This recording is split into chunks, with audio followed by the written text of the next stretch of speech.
आणि यानंतरची बातमी गोड साखरेबद्दलच्या कडू निर्णयाची।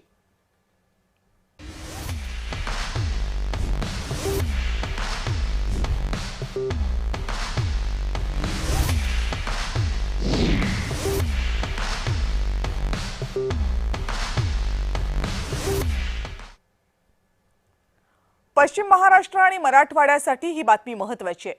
केंद्र सरकारने साखर निर्यातीवर 30 सप्टेंबरपर्यंत बंदी घातली आहे।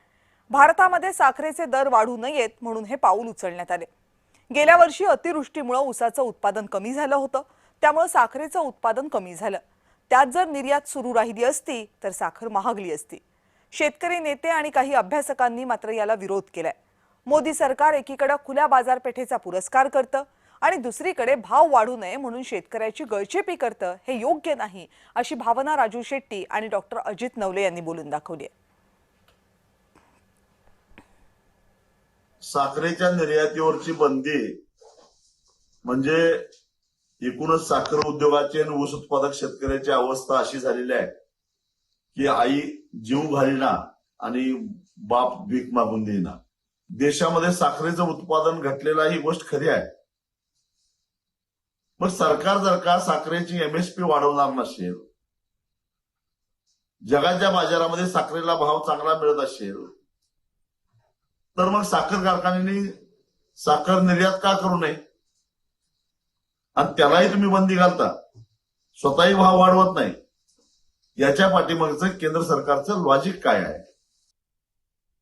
एफआरपीची रक्कम ही शेतकऱ्यांना मिळावी, साखरेला चांगला दर मिळावा आणि साखर उद्योगाला संजीवनी मिळावी, याच्यासाठी खरं तर निर्यातीला प्रोत्साहन देण्याची आवश्यकता होती।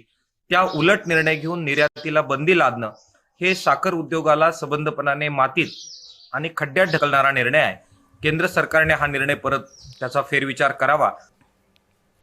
साखर निर्यातीवर बंदी घालण्याची वेळ नेमकी का आली यावर एक नजर टाकूया। आगामी गाळप हंगामात साखर उत्पादनाचा जो अंदाज आहे तेवढी साखर ही भारतातच वापरली जाणार आहे, म्हणजे निर्यातीसाठी फारशी साखर उरणार नाहीये।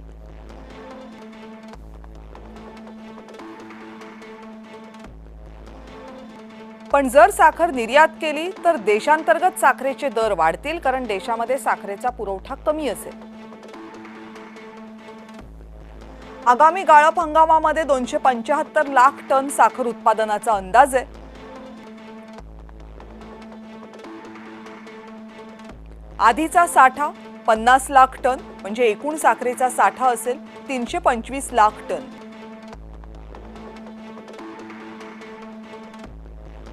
भारतातील अंदाजे मागणी असते साधारण 280 लाख टनांची।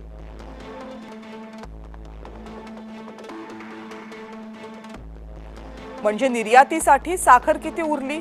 जेमतेम 45 लाख टन। पण साखरेच्या सर्वच्या सर्व साठा हा संपवता येत नाही। काही साठा असतो तो बफर म्हणून ठेवावा लागतो। तो फक्त साखरेच्याच बाबतीत नाही, प्रत्येक अन्नधान्याच्या बाबतीत बफर स्टॉक ठेवला जातो।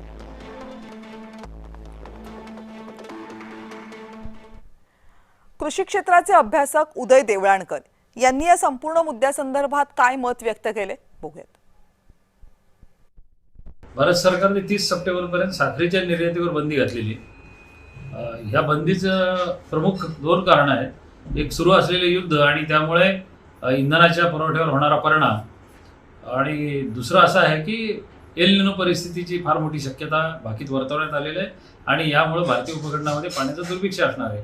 खास करून महाराष्ट्र, कर्नाटकासारखी राज्य जे प्रमुख उत्पादक राज्य आहेत साखरेच्या उत्पादनाची, एल निनो वर्षामध्ये इथल्या उत्पादनावर परिणाम होतो। फ्युएल सप्लाय शॉर्टेज असल्यामुळे किंवा इंधनाचा पुरवठा त्याबद्दल आशंका असल्यामुळे आपल्याला इथेनॉल प्रोडक्शन वाढवावं लागणार आहे आणि इथेनॉल प्रोडक्शन वाढवावं लागताना साखर उत्पादनावर काही परिणाम त्याचा होऊ शकतो। हे सगळं लक्षात घेऊन 30 सप्टेंबरपर्यंत निर्यातीवर बंदी आहे। 30 सप्टेंबरपर्यंत पावसाचा पूर्ण अंदाज आपल्याला येतो। आपल्या साखर म्हणजे ऊस उत्पादक पट्ट्यामध्ये पाण्याची उपलब्धता कशी आहे, साखरेचं उत्पादन किती होणार आहे, याचा अंदाज घेऊन पुढचा निर्णय भारत सरकार घेईल।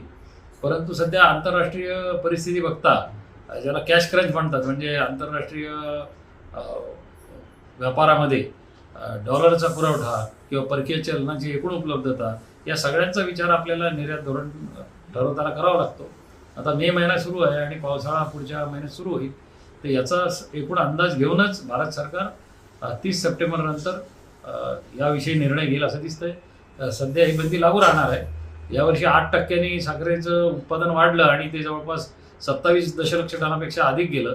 सरासरी 26 दशलक्ष टन आपण मागणी घरगुती मागणी आहे असं म्हणत असलो, म्हणजे त्याचा घरगुती वापर, इंडस्ट्रियल वापर, इतर वापरासह ही 26 लाख टन सरासरीने असते. परंतु यावर्षीची घरगुती मागणी 30 दशलक्ष टनापर्यंत वाढण्याची शक्यता आहे. हेही एक कारण आणि कमी होत गेलेला स्टॉक या सगळ्या पार्श्वभूमीवरती निर्यात बंदीचा निर्णय भारत सरकारने लागू केला आहे.